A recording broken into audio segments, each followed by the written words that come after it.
The Omega Point, Spain, the Thermonuclear Bomb, and Terence McKenna by James BraveWolf. The force I call the hive-mind, I believe, is the same force behind the three happenings I wish to talk about tonight. Spain's financial and social collapse, the thermonuclear bomb, and one of the Pied Pipers of the drug experience, Terence McKenna. The goal of the hive mind is the Omega Point, the ultimate control of humanity, forever creating the haves and have-nots. The three happenings I briefly will talk about were orchestrated to bring this Omega Point to fruition. I thank you for at least considering the possibility of the hive mind and the Omega Point. I want to begin by telling you a story of my time in Madrid, Spain. This was right before the recent Spanish collapse. Like Greece, Spain has had their suicides of those who cannot find a way through this darkness. The crisis in Spain has led to unheard of unemployment, financial criminality at the highest levels, a country plundered, and the children of that country will pay perhaps all their lives for these crimes. I will not dwell too long on Spain. It seems most people want to forget Spain, even the Spanish. But it is such a beautiful country, a country I could live in. Its people some of the most decent and honest and culturally developed in all the world. A gem of Europe is what I think of Spain. They have, or had, a way of life that could have been the model for the world. Now they reach out in the darkness to try to be just like everyone else, and that is their biggest tragedy of all. For they are have-nots, and they will never be otherwise. One afternoon, my dear friend took me to a restaurant in a very exclusive neighborhood of Madrid. Mercedes lined every parking area. The flats nearby were beautiful and lush with green. It was a little paradise set high up overlooking the city. And it was full of scary people. As we waited for our calamari, I did not focus on these people. It was such a beautiful outside terrace restaurant to sit and eat and drink a little. But my dear friend looked around. I asked, "What's wrong?" "I don't feel comfortable with some of the faces here," she said. And I said, "Why? Do you know someone here?" She answered, "No, but they are the underworld people. They always meet here." And here ate the financial elite, together with the criminal elite. I looked at the faces that made my friend nervous. With the great Spanish financial darkness looming on the horizon near Toledo, I looked carefully at the faces. They had the same tan, rested look that I see in New York, that I saw in Boston. A month before Spain collapsed and could not pay their debt, when money began disappearing out of the country, when the king of Spain was in Africa hunting and killing an elephant, these men and women were eating and talking together. The hive mind is reshaping the world as I speak, or so my 50 years have shown me. Today in your country and in mine, you can see what kind of conspiracy has taken over by the body language and the life stories of the people who work beside you, who travel next to you, who speak to you about their lives. Look around you, look into the shops, and you will see them. The conspiracy is all around us, does not hide, never did. Here in America, there are two kinds of people being molded today. And this has been done on purpose. One kind of people, a very small group, they will own the future. The other, a mass of millions, will know only darkness.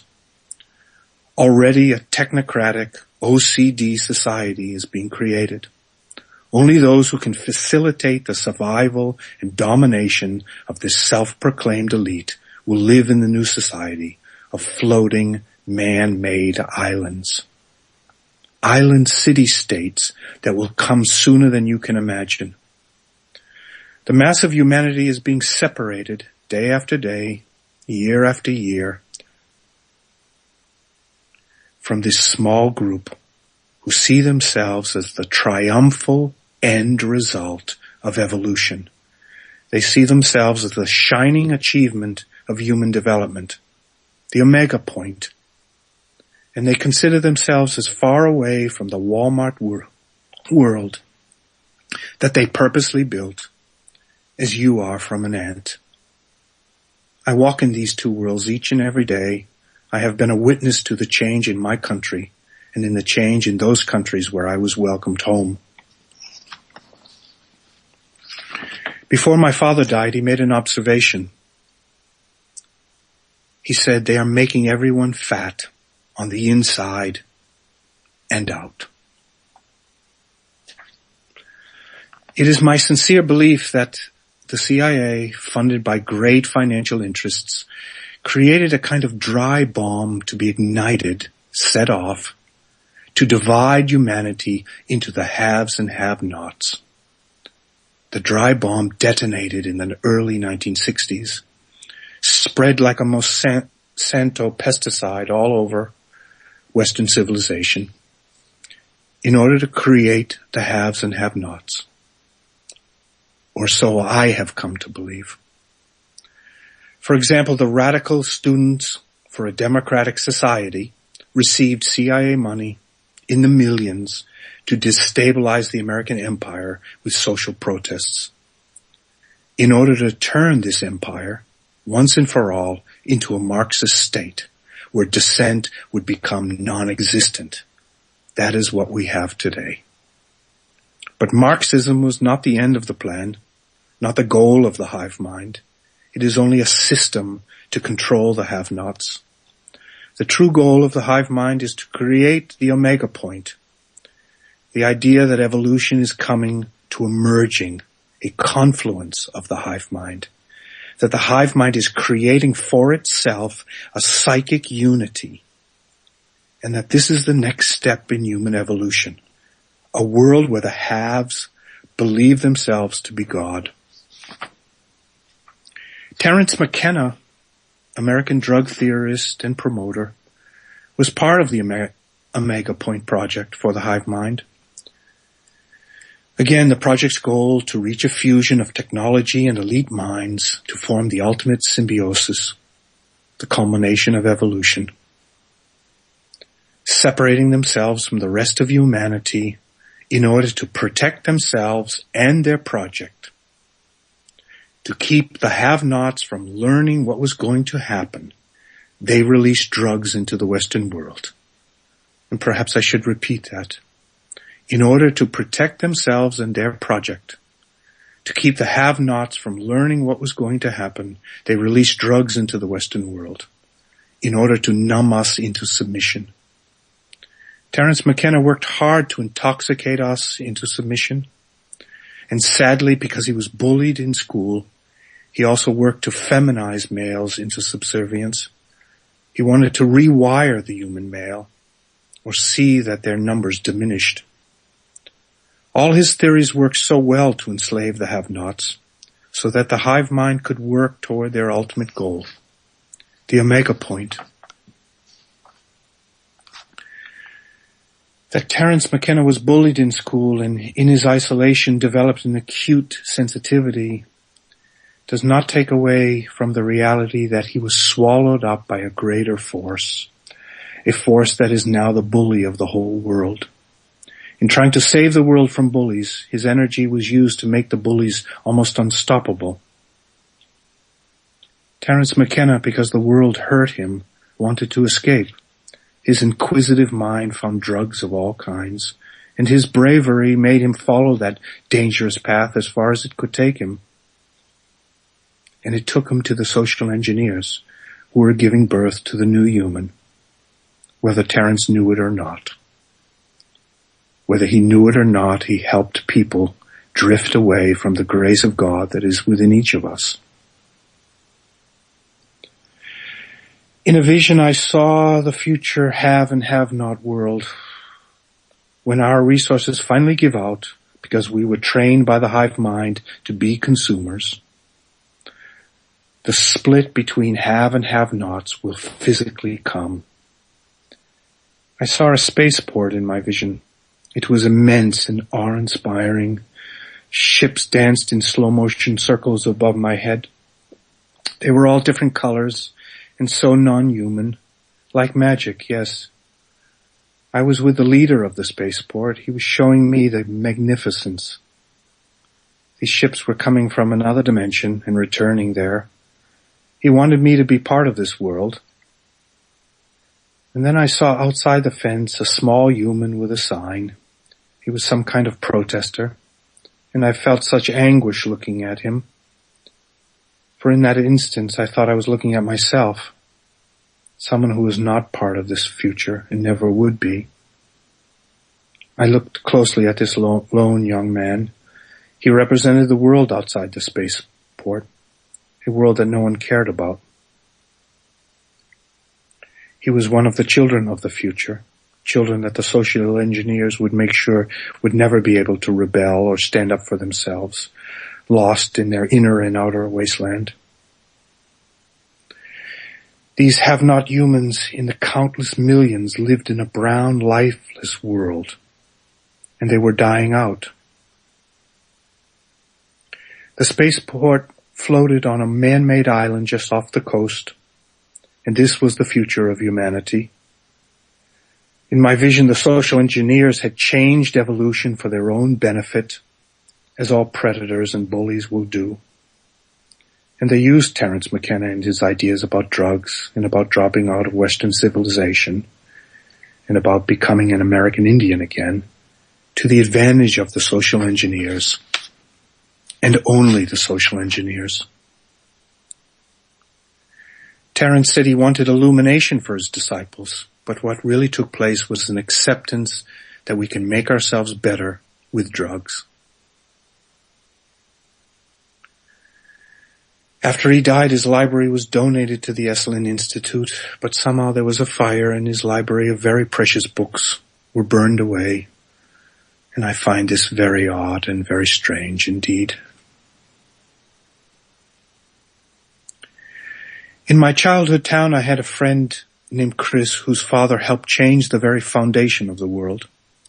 He took the very insides of nature and so twisted them that he found the thermonuclear secret. And then near the end of his life, he found a way to put this weapon into space, aimed at all of us. Chris was the third baseman on my Little League team. Some kids called him Bozo, as in Bozo the Clown, because Chris's hair stood out frizzy from underneath his hat. He was a pitcher, too, on our very good team. We won the town championship for 2 straight years. He and I would ride our bikes together. Many times I went to his home. It was a big old house, brown clapboard. And inside the house, I was told to never speak to Chris's father directly. If he spoke to me, I should answer, but never speak to him myself. And I was never to approach him. Only he could approach me. He was always thinking, and I could not disturb him. The same rules applied to Chris, his son. Chris knew exactly what his father had created with his mind. At 12 years old, Chris was the brightest kid in school. I don't know why he liked me so much. We were so very different. Perhaps he felt safe with me and knew I truly was his friend. One night after a game, we sat on the floor of his bedroom, absolutely quiet, with shoeboxes full of Chris's baseball cards.